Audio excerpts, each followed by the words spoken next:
Good afternoon, Sagittarius, and welcome to your reading for the total solar eclipse that is occurring on April the 8th, 2024. Now, this eclipse is happening at 19 degrees of Aries. And so if you have any planetary placements in the sign of Aries around 19 degrees, this is going to be hitting you on a more personal level. I myself have Mercury at 18 degrees of Aries, so I'm looking forward to seeing what that entails for me. So I'm going to be doing things a little bit differently today. What I'm going to be doing is starting off the reading with a sacred geometry card oracle deck, and then I will be picking a card, one card from my larger Rider-Waite deck, one card from my smaller Rider-Waite deck, the After Tarot, and then see what kind of vibe is going to be encompassing you for the next 6 months. Okay, Sagittarius. So the energies from the solar eclipse can last up to 6 months. And considering this is a total solar eclipse with a super, it's a super, I don't know, was that this? Sorry, I'm getting mixed up for something. But anyways, and then yeah, we're gonna see what kind of energies are happening with for you there, and then we are going to move into getting a sacred animal card from the sacred animal oracle deck as well. Sorry, I had a little brain fart there. I hope you can forgive me for that. Okay, Sagittarius.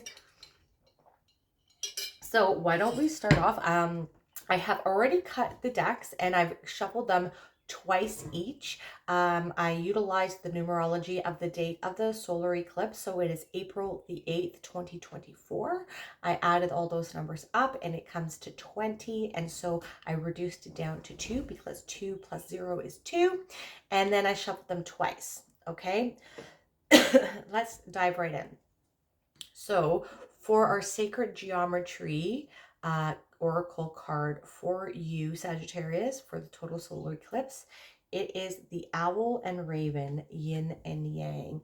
This card really is a beautiful card. It has the crow or the raven and the snow owl with the yin and yang. And it, for me, it signifies integrating our light and our shadow sides together.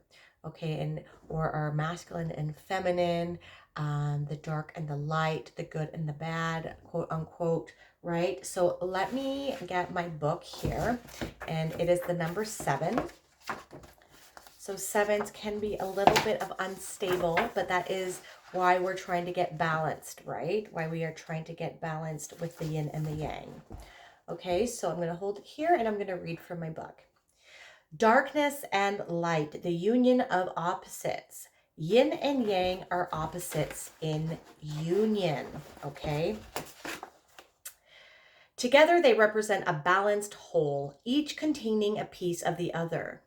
Owl and raven, wisdom and magic. This card suggests that a process of balancing is at work in your life, Sagittarius. You are learning that living in opposition brings a sense of tension and dissatisfaction, and that it constructs boundaries between you and the people and circumstances in your life. This effect of separation likely has little or nothing to do with how you wish to view your life or your purpose in it. You are being asked to look at the way you are living and begin designing ways to bring yourself into balance with your true nature. How will it look when the dissatisfaction is mitigated? Will you be the same person? Movement towards balancing all areas of your life will activate rejuvenation and greater joy and freedom. Acknowledge the dark aspects within the light, but truly see your light as shining in the darkness. Very interesting. I have a lot of planets in Sagittarius, so I'm definitely feeling this. This card also came up during Kat in my video for the astrology, the stars and cards video for the spring, for March and April. So that's definitely cool. I really like this as making sure that you're being balanced. Okay, so it's like the reciprocity of energy. Okay, so you want to make sure whatever you're putting your energy into is also reciprocating you back too, right? And integrating the dark, and welcoming it and integrating it into who you are. Okay, because the both sides are very important, and we cannot self-actualize until we've gone through both, right? Okay, so for our next card, we have the Eight of Swords. Okay, the Eight of Swords has been coming up quite often in the April readings for a lot of the signs, and this card signifies self-imposed restrictions. Okay, so these are things that are impeding on your ability to move forward. You might have feelings of being stuck. Okay, like things aren't moving forward for you. You're not picking up on any momentum with anything, but this is all in your control. Okay, these are self-imposed restrictions, and being it that it is an air card, considering their swords, you want to make sure that the way that you think about things is not negatively impacting your ability to move forward. Okay, so the story of the Eight of Swords here is that she is tied up here in the low tide, and she's entombed in this half circle of a cage of swords. So she's not even fully encaged in these swords. These tethers here are loosely tied, and she is loosely blindfolded as well. Okay, and she's waiting for someone to come and help her, but she has the ability to either lean up against one of these swords and cut herself free, and then unblindfold herself and get out of this low tide, so she doesn't drown when the tide comes in.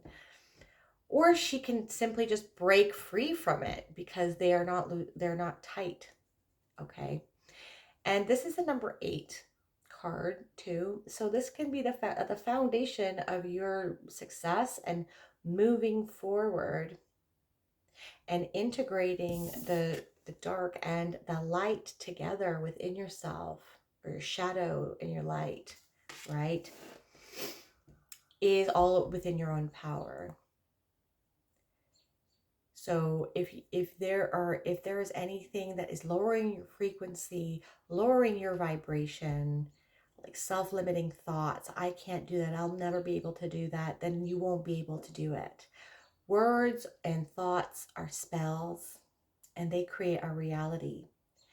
And so there's also, we are in control of our environment as well. Okay, so if there are people in your life that you don't resonate with anymore, that are not supporting you into your self-actualization, then you want to make sure that you are distancing yourself from those people, even if they're family members as well. We are all diverging on different timelines now. This is a very powerful year, and April is going to be a very powerful month.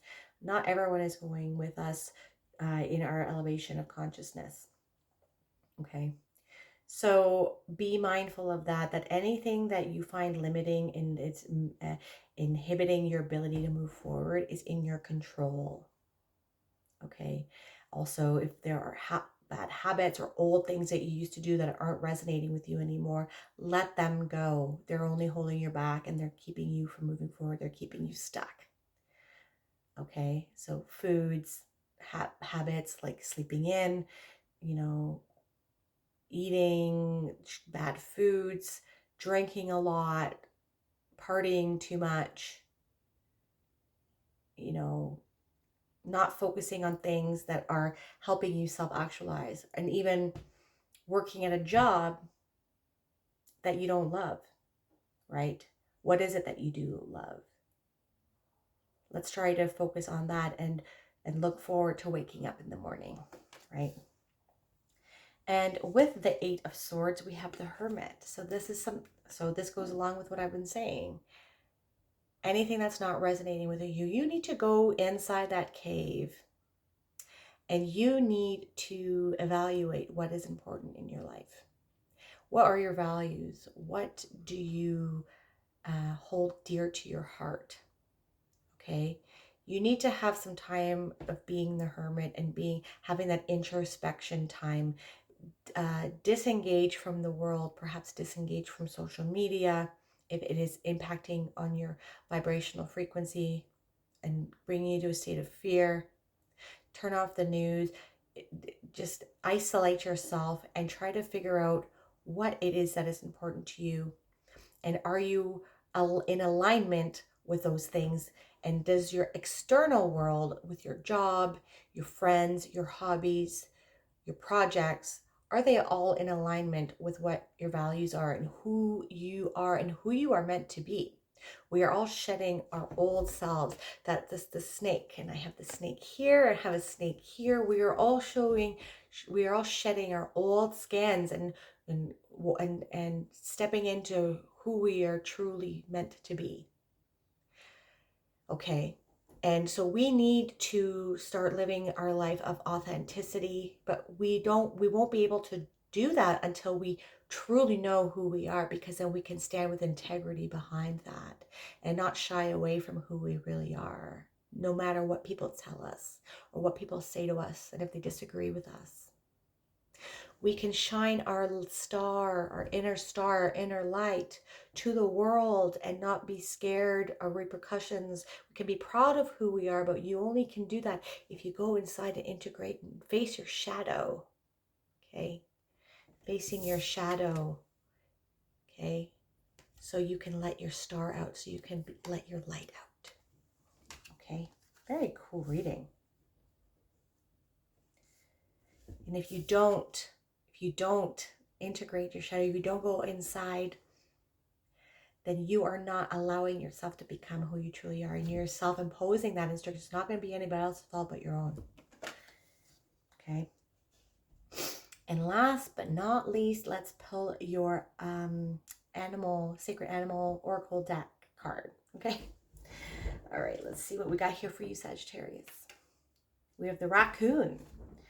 Okay, so let me just get this out here and I'll hold it up for you so you can see it.